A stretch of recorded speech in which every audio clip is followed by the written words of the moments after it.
1941, the Japanese Imperial Army set its expansionist gaze on the impregnable British colony of Singapore. It was a key component in Japan's quest for control of the Pacific. For the British, it was a defeat as great as Pearl Harbor. Albert Adams was a private in the British infantry. This is where he met the enemy, on the battlefront.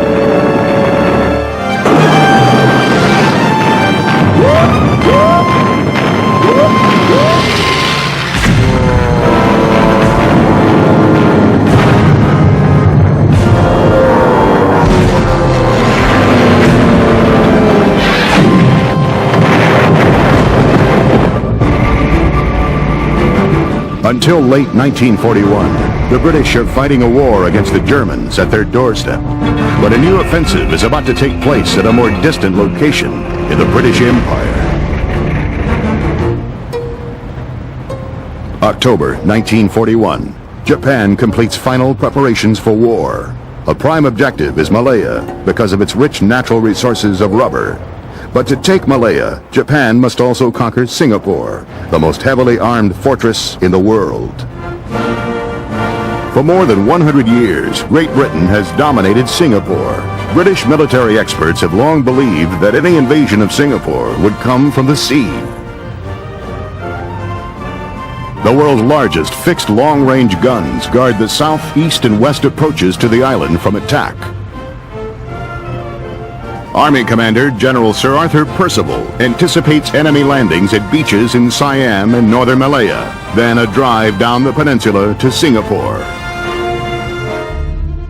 To prevent this, the English adopt a new defense plan called Matador, in which British troops would be moved across Siam to defend the beaches against a Japanese invasion force. The British troop movement would require 24 hours. Percival is told to prepare, but receives no orders to move. December 7th, 1941. 2 hours before the attack on Pearl Harbor, the war in the Pacific begins.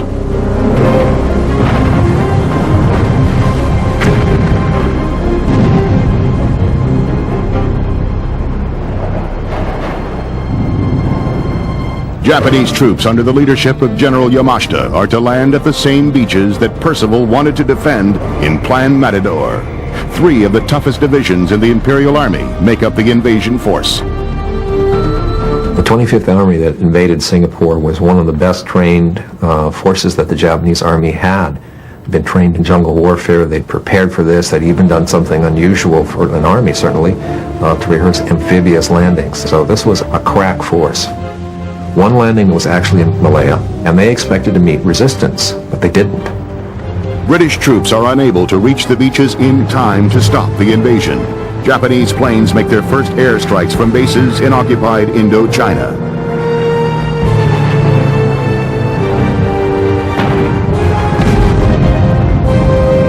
Four hours after the first invasion wave, Singapore is bombed.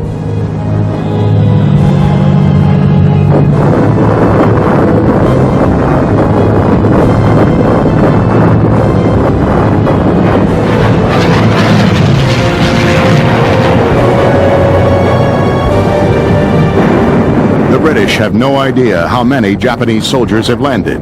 Rumors circulate, numbers in the hundreds of thousands. Making the situation worse, enemy planes not only surprise the British forces, but demoralize them as well, because there are no RAF fighters in the air. The British have less than 200 planes in Malaya, and most of them are obsolete. The few that get off the ground are no match for the highly maneuverable Zero fighters.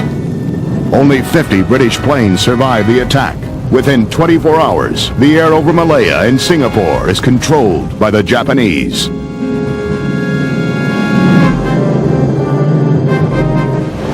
On December 10th, 97 Japanese planes attacked the only 2 large Navy ships in the Far East. Without RAF protection, the ships are caught in an unavoidable crossfire of torpedoes. The battleship Prince of Wales and the cruiser Repulse are sunk, taking 840 men with them, including Admiral Sir Tom Phillips, recently appointed Commander-in-Chief of the Navy in Singapore.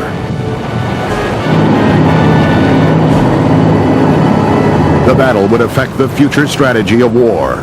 For the first time in history, battleships underway at sea are sunk from the air. The Japanese have once again rewritten the rules of war at sea. The blow to British morale is tremendous. The one naval force which could have come to the rescue of the British is in ruins. The United States Pacific Fleet is still reeling from the 2-hour surprise attack at Pearl Harbor, Hawaii, just 3 days earlier. With the Japanese making more aggressive moves in the Pacific, British reinforcements are increased in Singapore. Albert Adams is a private in the British infantry. We was going to the Middle East actually, and after Pearl Harbor, we diverted to India because we had to be rigged out again with tropical gear. And we arrived in Singapore, a marvellous place. The climate and everything is perfect. I think that's why most of them survived, because of the climate, etc. Actually, I think a lot of the reason why we went was actually because most of the civilian population wouldn't leave because they thought it's impregnable. The island, they thought, no, never surrender or anything like that. So they did trouble. The British soldiers are unconcerned about the Japanese making their way down Malaya. They consider themselves a better trained, better equipped army.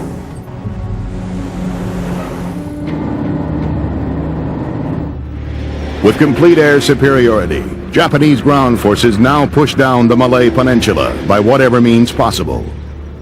They didn't have a lot of gasoline-powered vehicles, so they had done a lot of intelligence work, and you could use bicycles, an unexpected weapon, move along, keep people moving.